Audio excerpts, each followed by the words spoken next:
Hello and welcome into another Fresh Shave. My name's Regan and today we're looking at Umbra, the new EP from the New South Welsh metalcore band Artifact. If I had to give an elevator pitch for Artifact, it would be dual vocalist, modern melodic metalcore. Now don't turn off the video, please.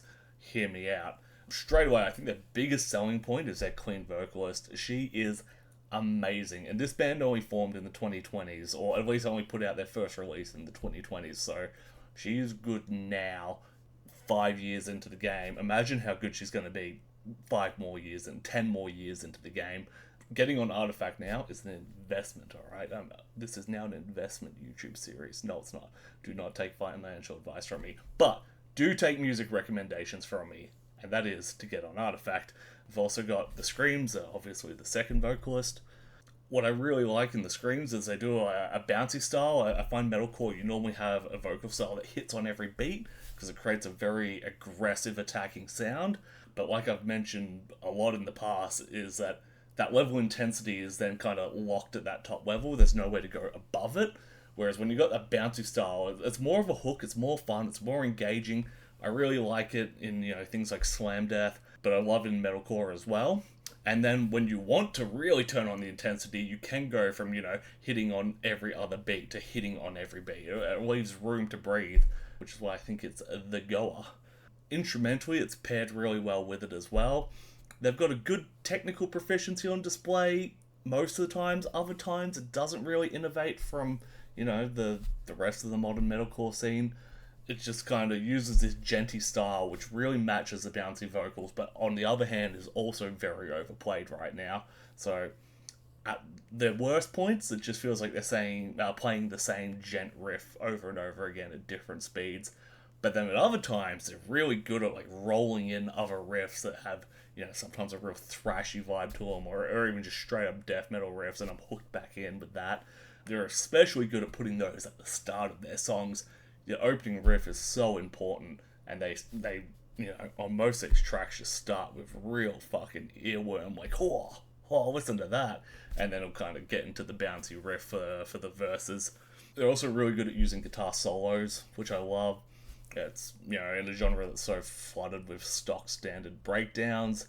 To hear a guitar solo is honestly refreshing, and sometimes the songs are composed well enough that it actually has both. It'll have a guitar solo roll into a breakdown, and I'm like, sweet, awesome, that's still fun. You could still have breakdowns in metalcore songs, but fuck, if you're using it as your only tool, it's gonna get boring, and they're really good at mixing it up.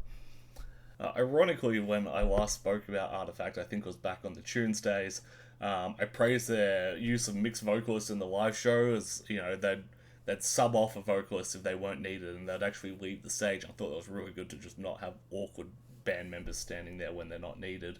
It's just a real amateur local band thing to do, to see someone just leave the stage for a song. I'm like, oh, that's a mark of professionalism.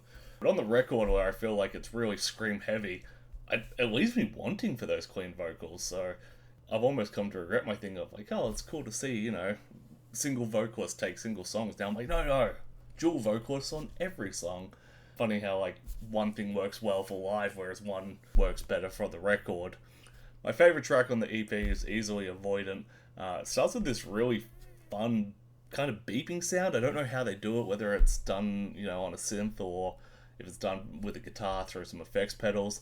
My big tubby boy brain immediately heard the McDonald's sound when I first heard the funny McDonald's song, but that was enough to make it stick in my head. I'm like, oh, what am I going to put on today?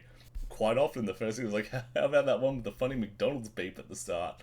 And that got Artifact in my on repeat playlist. It's okay to have something that might appear a bit funny at first, but is a hook, is a feature, is of note. That's what I'm trying to get at. It's noteworthy.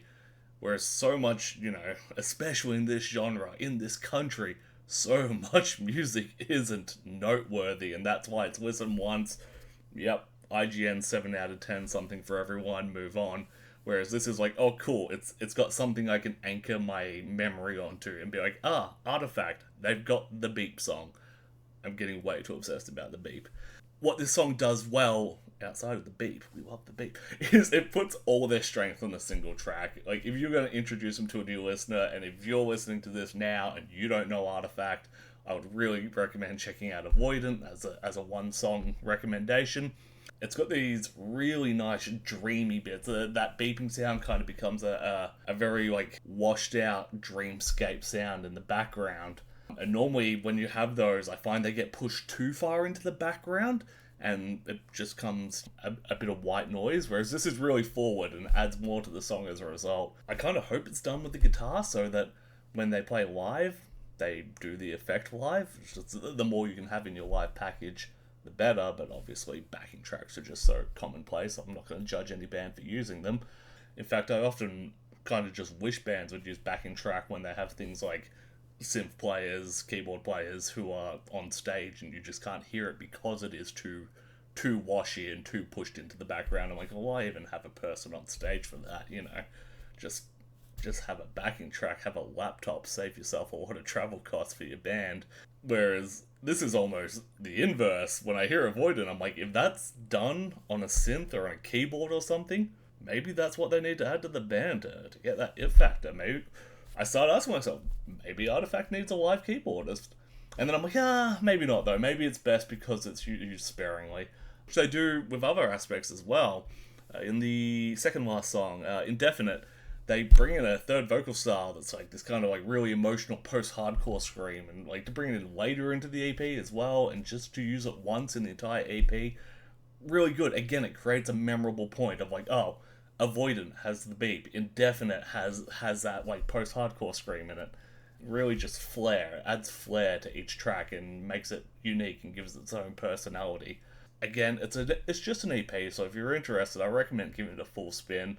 For me, on first listen, because I've consumed so much local metalcore, I get a bit of an instant ick to anything new that comes in, so it has to like work its way up. So on first listen, I'm like, there's like a D or a C, but like at time of recording now, I'm like, no, this is a solid B and growing.